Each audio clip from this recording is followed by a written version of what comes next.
is. Faith is not a blind belief. It is the strength found in our shared community and the convictions that shape our nation. Welcome to Faith in America, exploring political and patriotic themes for a stronger nation.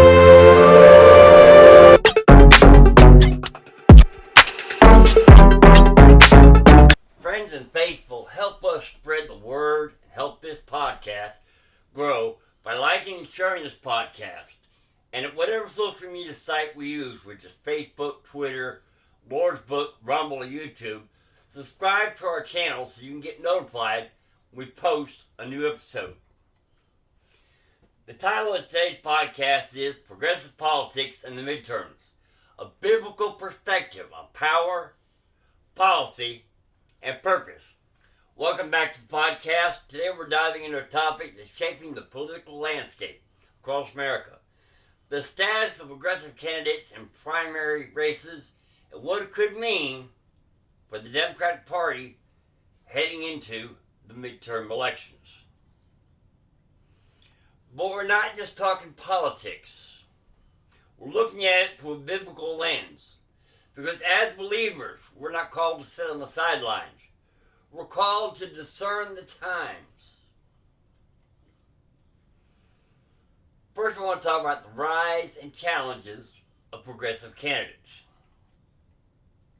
Across the United States, progressive candidates, those advocating for policies like expanded government programs, climate reform, student debt relief, and healthcare expansion, have been gaining traction in Democratic primaries.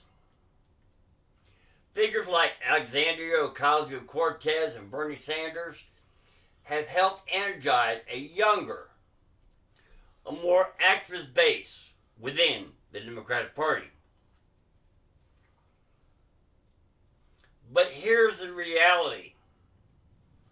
Progressive candidates are not winning everywhere. In many primary races, more moderate Democrats are still prevailing, especially in swing districts where general elections are competitive. This shows a tension inside the party. Democrats move further left or stay closer to the center to win broader support. What this means for the midterms.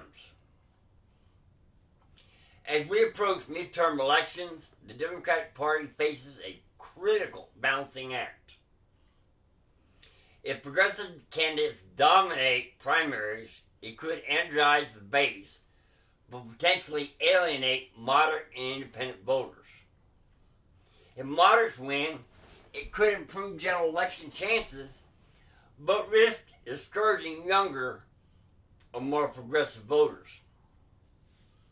Historically, midterms often serve as a referendum on the sitting president. Voter turnout shifts, and control of Congress can swing dramatically. So the question becomes, will progressive enthusiasm translate into electoral victory or internal division? Now let's take a biblical perspective on leadership and governance. Let's step back and ask a deeper question. How should we as Christians view all of this going on in the midterms?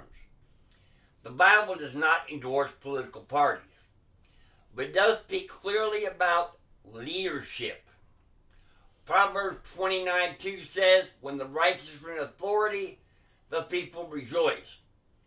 But when the wicked beareth rule, the people mourn. This verse reminds us that character matters more than party. In 1 Timothy 2:1-2, we are instructed to pray for those in authority, regardless of whether we agree with them politically. In Daniel 2:21, we are reminded that God removes kings and sets up kings. Now I want to talk about discernment over division.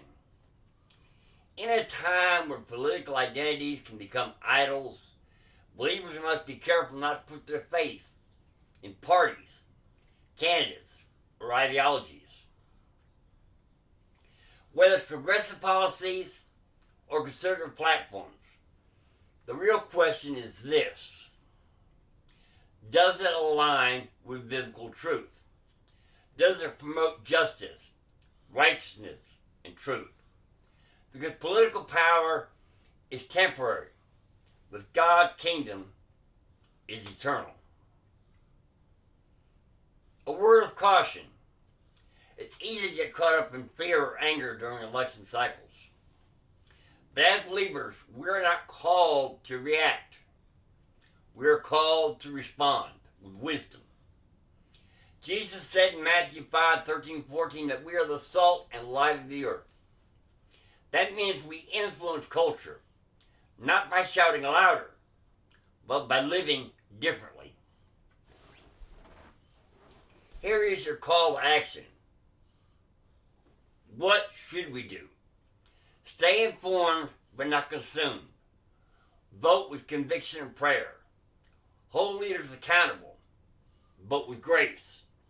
And most importantly, trust God's sovereignty. Because no election outcome can override God's ultimate plan. In closing, as you watch progressive candidates rise and fall in these primaries, remember this: political seasons change, but the truth does not. Thanks for listening today. If this episode encouraged you, share it with someone who needs a biblical perspective in a political world. Until next time, stay grounded, stay prayerful, and stay faithful.